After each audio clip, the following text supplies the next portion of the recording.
मुझे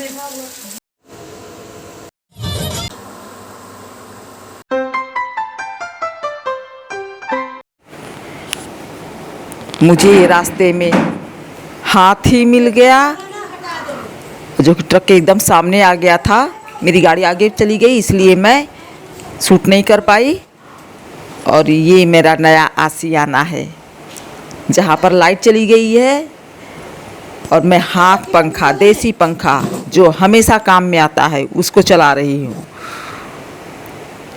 और फिर वहीं पर मैं थी तो गर्मी तो लगी रही थी, अब बारिश झमाझम चालू हो गई तो मैं आप लोगों से बातें करने लगी। बारिश में छाए में थी मैं खड़ी और बारिश हो रही थी तो मैं बात कर रही थी तो आवाज़ दब जा रही थी तो उसको मैंने काट दिया, उसको म्यूट कर दिया और बारिश दिखा रही हूँ।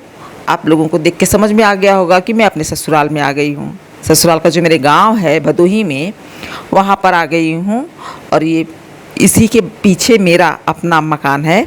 मैं अपने मकान में नहीं गई हूँ, मैं इन्हीं के मकान में आके रह लेती हूँ। पड़ोस की जेठानी है, एक वीडियो में गाना भी गाया था इन्होंने, शूटिंग किया था मैंने तो। और ये सामने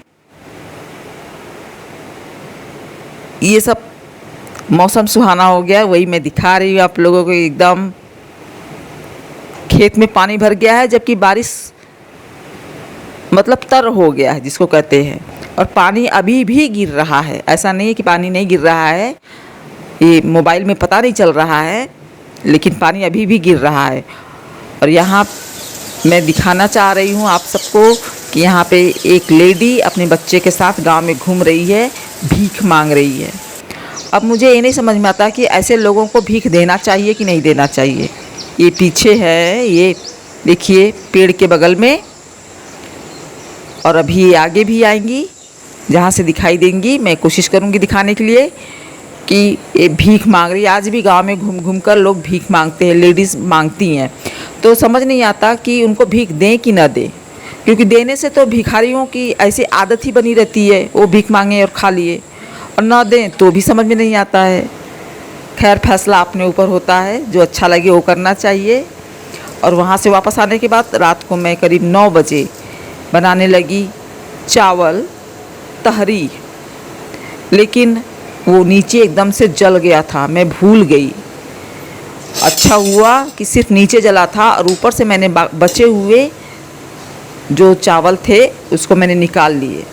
तो फिर कढ़ाई को अच्छे से खुरच कर साफ़ किया, फिर उसी में फिर मैंने जो बचा हुआ ठीक ठाक चावल था उसको मैंने डाल दिया। देखिए इसमें कालापन थोड़ा सा दिख रहा है लेकिन टेस्ट में कोई दिक्कत नहीं आई। खाने पर किसी को पता नहीं चला कि मैं चावल जला चुकी हूँ। उसको मैंने निकाल दिया था जो मैंने इसके पहले दिखाया, और स्वादिष्ट बना था ऐसा बिल्कुल नहीं मालूम पड़ा, क्योंकि जो जला वाला पार्ट था बिल्कुल मैंने उसको मिलाया ही नहीं था। हाँ, एक इंसान के खाने का जो चावल था वो नुकसान हो गया। तो यहाँ पे मैं तहरी बना रही हूँ, जिसको खिचड़ी भी बोल सकते हैं। तो मेरे यहाँ पे इसी तरह से बनता है, पूरी सब्जी डाल के, प्याज टमाटर सब डाल के, और इसको मैं कम कर दे रही हूँ, नहीं तो ये भी जल जाएगा। यही सोच के मैं दिखा भी रही हूँ कि ये भी जल जाएगा और किसी काम में लग जाऊँगी तो भूल जाऊँगी। और यहाँ से गाँव जाने से पहले देखिए जला हुआ दिखा रही थी।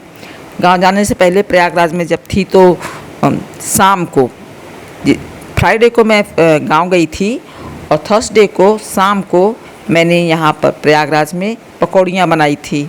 शाम का पकौड़ी और चाय, जिसमें मैंने साधारण से प्याज और बेसन की पकौड़ी बनाई थी। और बेसन मेरा जो है वो काला वाला चना छिलके के साथ पिसा के लिया हुआ है, वही है।